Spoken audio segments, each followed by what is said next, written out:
Hi dears, welcome back. അപ്പോൾ ഇന്ന് ചെയ്യാൻ പോകുന്നത് ക്യാരറ്റ് വെച്ചിട്ട് വളരെ എളുപ്പത്തിൽ എന്നാൽ നല്ല ടേസ്റ്റി ആയിട്ടുള്ള ഒരു സ്വീറ്റ് ആണ്.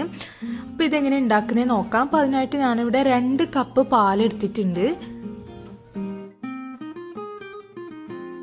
ഇനി നന്നായി തിളച്ച് കഴിഞ്ഞാൽ അതിലേക്ക് 2 കപ്പ് ഗ്രേറ്റ് ചെയ്തിട്ടുള്ള ക്യാരറ്റ് ചേർത്ത് കൊടുക്കുക. ഏകദേശം ഒരു 4 ക്യാരറ്റ് വരും. അപ്പോൾ നല്ല ഫൈനായിട്ട് ഗ്രേറ്റ് ചെയ്യാൻ പ്രത്യേകം ശ്രദ്ധിക്കുക കേട്ടോ. എന്നിട്ട് നന്നായിട്ട് തന്നെ മിക്സ് ചെയ്ത് കൊടുക്കുക. ഇനി ആ പാല് നന്നായിട്ട് വറ്റി വരുന്നത് വരെ അതൊന്ന് ചൂടാക്കി എടുക്കണം.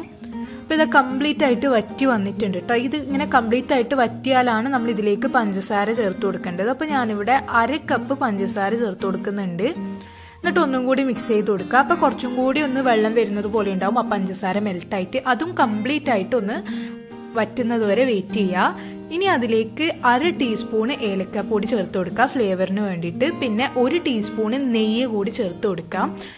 നെയ്യും കൂടി ചേർക്കുമ്പോൾ നല്ലൊരു ടേസ്റ്റാണ്. ആ ഒരു നെയ്യുടെ മണവും ടേസ്റ്റൊക്കെ ആ സ്വീറ്റിന് വരും. എന്നിട്ട് നന്നായിട്ട് ആ പാനിന്ന് വിട്ട് വരുന്നത് വരെ അതൊന്ന് ചൂടായിക്കൊണ്ടിരിക്കണം. എന്നാൽ മാത്രമേ നമുക്ക് നന്നായിട്ട് അത് ബോൾസ് ആക്കി എടുക്കാൻ കഴിയുള്ളൂ. അപ്പം നന്നായിട്ട് ആ പാനിന്നൊന്ന് വിട്ട് വരണം. ഇനി അത് ഫ്ലെയിം ഓഫ് ചെയ്യുക. എന്നിട്ട് അത് കുറച്ചൊന്ന് തണുക്കാനായിട്ട് വെക്കുക. ചെറുങ്ങനെ തണുത്താൽ മതി. ഇനി അത് നമുക്ക് ചെറിയ ചെറിയ ബോൾസ് ആക്കി എടുക്കാം.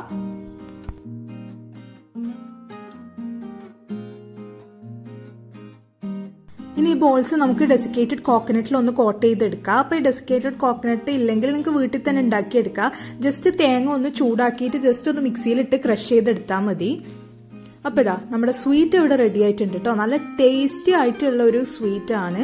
നല്ല ടേസ്റ്റ് ആണ് കേട്ടോ. എന്തായാലും ഒന്ന് ട്രൈ ചെയ്ത് നോക്കുക. എന്നിട്ട് നിങ്ങളുടെ ഫീഡ്ബാക്ക് അറിയിക്കുക. വീഡിയോ ഇഷ്ടമായെങ്കിൽ ലൈക്ക് ചെയ്യുക, ഷെയർ ചെയ്യുക. പുതിയൊരു വീഡിയോ ആയിട്ട് കാണുന്നത് വരെ ടേക്ക് കെയർ ആൻഡ് ബൈ.